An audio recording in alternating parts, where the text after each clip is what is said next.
today's cup of coffee, we're going to do about a little bit of random discussion. And some of the things that I have had to deal with all of my existence this go round. And now I actually don't believe in reincarnation. At one time I did. But to sit there and say that you're paying in this lifetime for something that you did in a previous lifetime that you don't remember is sort of like having a dog pee on the carpet and then beating him 3 days later.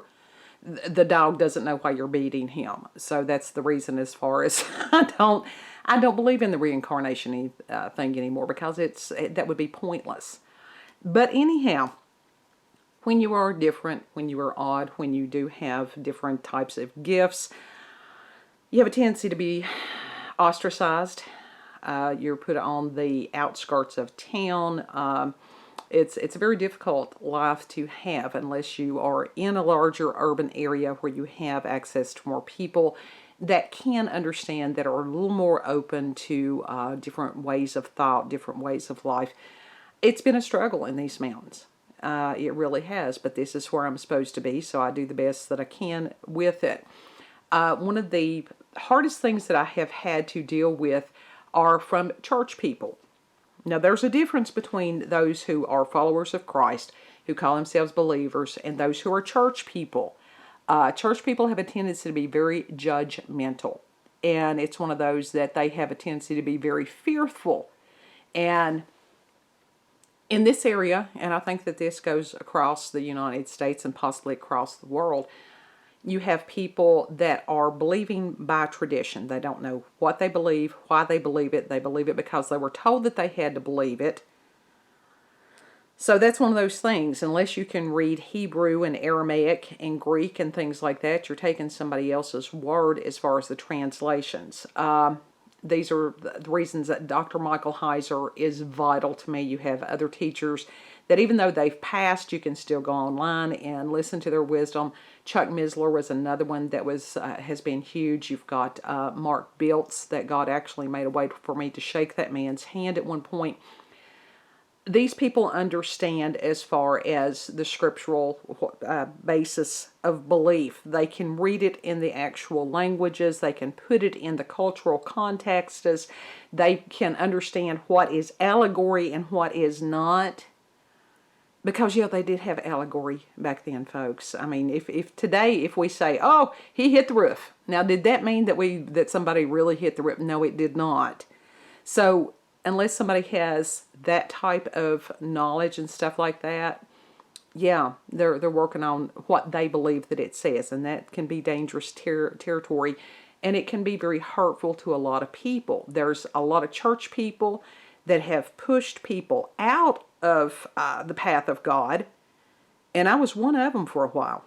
Yeah, we'll get to that on another cup. That's a longer cup. But even today, because things that amuse me and are whimsical to me and stuff like that, I still get judged for that, lots. But let me go back and say, what is goth? No, I don't go out with the black lipstick and all that stuff, not usually. Every now and then I will. One, I don't feel like it. I mean, to get up and have to do all that, no. Goth, that's the one, that's external goth. Goth simply means to find beauty in things that other people find repugnant. Personally, I've never understood why anybody could look at a bat or a toad or any of these things and not see the hand of God, because these are amazing creatures. Anything that can eat its weight in mosquitoes a night, oh yeah, I'm a fan of that creature. And how is it that certain animals suddenly were associated with evil? No, that is superstition. That's getting into that. So let's dispel that myth. But that's all that goth means, is that you have that dark, mysterious, very romantic. We have a tendency to be very romantic on a lot of things. It's not that we're worshiping death. It's not that we're depressed all the time. I do have clinical depression. That has nothing to do with being goth. It has nothing to do with me wearing camouflage in black as my primary mountain goth colors. The black has to do with I'm an avid coffee drinker. And when you drink coffee, you have a tendency to dribble from time to time. Guess what? Black doesn't show coffee stains. So it's not that I'm being enigmatic. And camouflage, hey, that is the tartan of my people. So that's how that rolls with that. The combat boots, I'm not trying to make a fashion statement on that. Rockies are some of the most practical winter footwear that you could ever own. They have fabulous traction. They're waterproof and they're comfortable. I'm on my third pair of Rockies and will buy more. So when you judge somebody without asking them, hey, can you explain this to me? This is what you get. You end up with making a story up in your head about somebody is, rather than talking to them and finding out who they really are.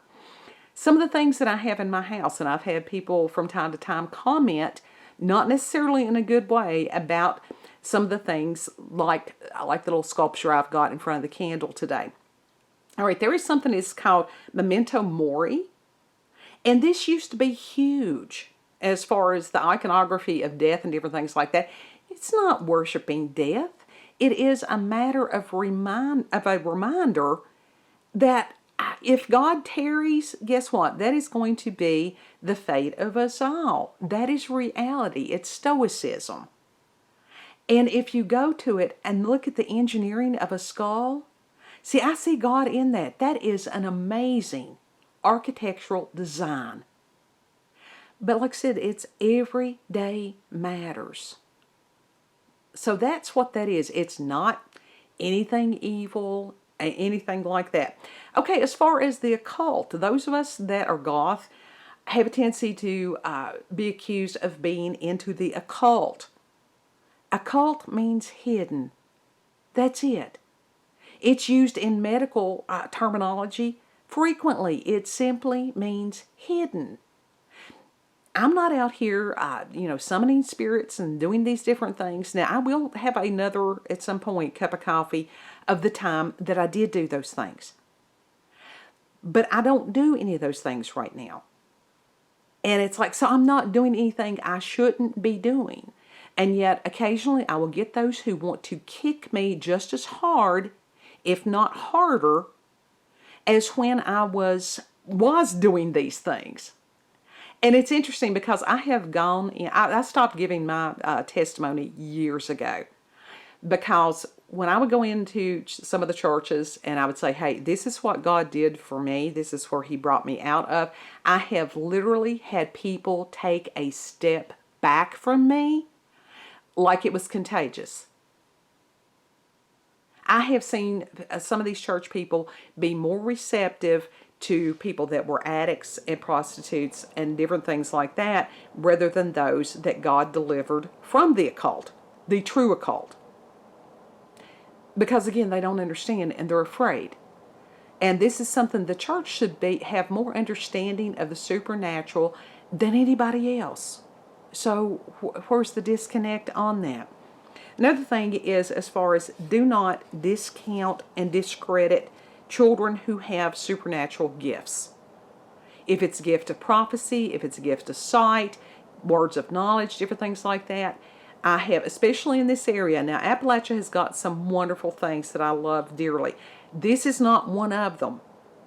As far as automatically looking at a child that has a spiritual gift and telling them that they're of the devil, you of the devil, that's of the devil, don't you do that, you wicked, you going to hell. Folks, God is logical. He is rational. He knows our hearts. He knows what we're doing, what we're not doing. And he told us, don't judge. I've never understood where people they skip over that passage. It says, let he who is without sin cast the first stone. Yeah. So I don't understand that. So if you have any questions about memento mori, if you have any questions about anything that I talk about in these videos, anything that I may present as far as things that amuse me in the videos, ask me. Don't assume. Please have dialogue with me. Most days I'm pretty reasonable. Most days I'm pretty, amicable. So just, get to know me. Don't assume something about me, and don't do it with other people either. Again, send your odd experiences, paranormal, supernatural, whatever you have, to cupofcoffeewithscream@gmail.com. I'm not going to judge you either, because I know where I've been, and I don't have a right to point a finger at anybody else ever. You all have a beautiful, blessed day.